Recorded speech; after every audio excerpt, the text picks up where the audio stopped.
Hello YouTube, welcome to Complete Engineer channel. This is the third section of the structural analysis segment. We're going to be calculating the bending moment and shear force within a beam. So first off, we're going to draw our system. It's just going to be a simply supported beam to allow for static lead determination.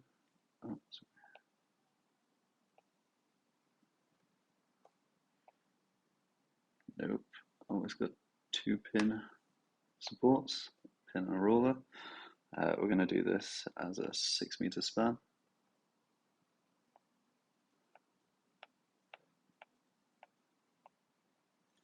And we're going to use a UDL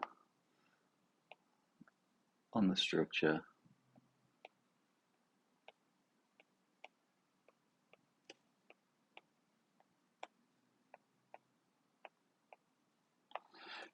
we're going to have the UDL value as, say,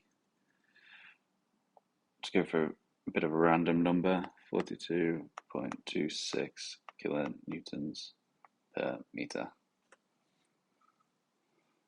And I'll label the supports B and C. As it's a UDL, the reactions at the supports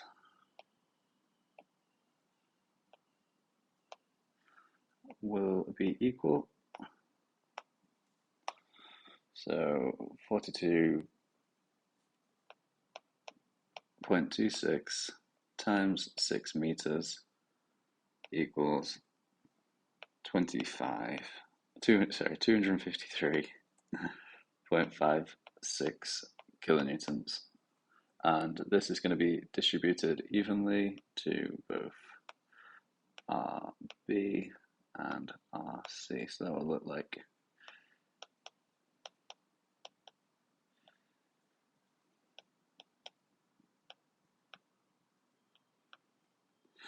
given a vertical reaction at both points of 126 and 7.78 kilonewtons. Alright, now let the longitudinal central axis of the beam be the x-axis and x equals to 0 at the support B. So what that means is that distance x is going to be 0. By inspection, taking a moment about this point,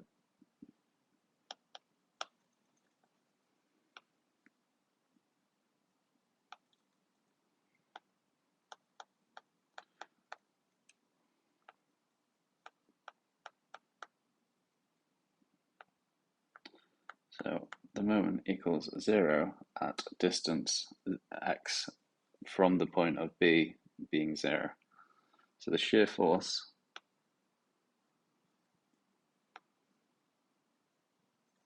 at x is 126.78 kilonewtons.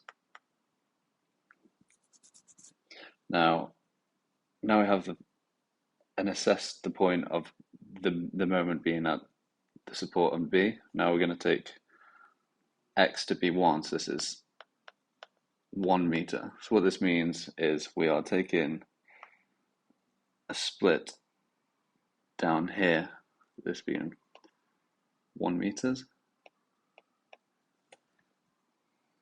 Okay, easy for you guys to see, just to follow along. So now we're going to be assessing what is the bending moment at this point along the beam and what is the shear force along the beam at that point. So we'll draw this out to make it clearer. This is a 3D image of what the beam would look like. Just assume it's a RHS or just a UB. This is point B, and this is the vertical reaction that we've already calculated at a distance of 1 meter. So the shear force is vertically down, like so, and the moment positive in this direction. I'm not forgetting that UDL within the system. UDL stands for Uniform Define Load, if you didn't know, just to clear that up.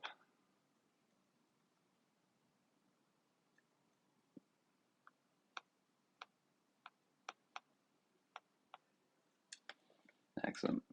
And yeah, we'll just start off with the calculations, taking a moment about, well, about B.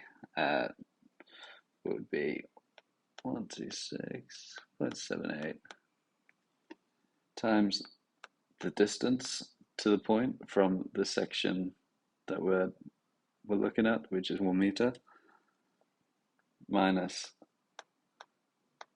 the uniformly distributed load of 42.26 times the distance again, and then halved.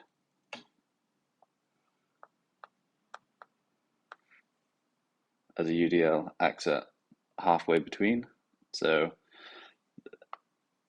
as a point load, sorry, just to clarify, so we've calculated the total load of this over 1 meter, so 42.26 times 1 meter gives us a point load of 42.26. Easy numbers to work with. That's the meter, that's the kilonewton, obviously, times in per meter, sorry, just to clarify, times in that out leaves us with just kilonewton, kilonewton units, and this acts at the midway point, which would be half a meter, so that would be 42.26 kilonewtons at halfway point. So we'll move back into the calcs, and this is minus the moment at 1 meter span along the beam to give 0. So what that looks like is m at 1 meter equals 105.65. It's basically just half of 42.26,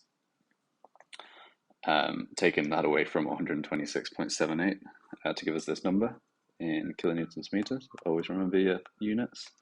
Makes it a hell of a lot easier to follow along from. So going back, we can now work out the shear using the exact same values that we had before. So the vertical reaction of 126.78 kilonewtons at support B minus the uniformly distributed load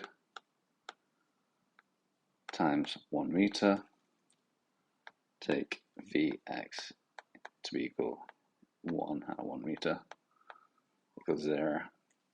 And this then gives us, working it through, gives us 84.52 kilonewtons. Quite straightforward, really. Nothing out of the ordinary. It's just you got to work through the figures, and you'll get your answer. So moving down, let's try x at 2 meters. So once again, reaction at support B times 2, because we're now at 2 meters, times the UDL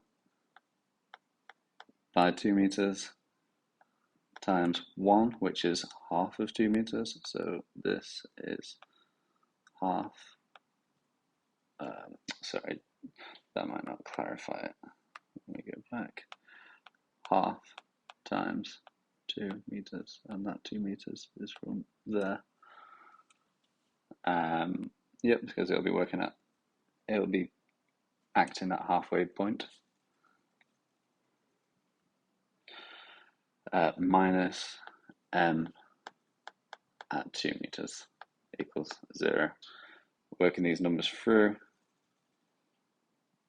gives us mx at 2 meters equals 100 69.04 kilonewton meters.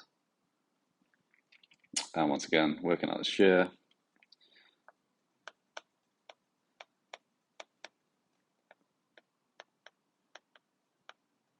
Times by 2 meters, because there's two lots, well, there's 2 meters worth of the kilonewtons per meter. Yeah, quite simple. Minus the shear at this point equals 0, which gives a value of 42.26. Excellent. And yeah, you could repeat this process up to the midpoint, and then at the midpoint it contraflex. Well, not contraflex, sorry. It mirrors itself. That's what I'm looking for, the word. So if you imagine the value of, so this would be, this is 0, this is the moment, and you basically, if this was at 1, 2, sorry, this is way out the scale, but you kind of get the idea, and this is 0. Just very rudimentarily trying to explain exactly what we've worked out here and how this can be shown in a bend and moment diagram. So at 1 meter we have 105.65 kilonewton meters, and then at 0.2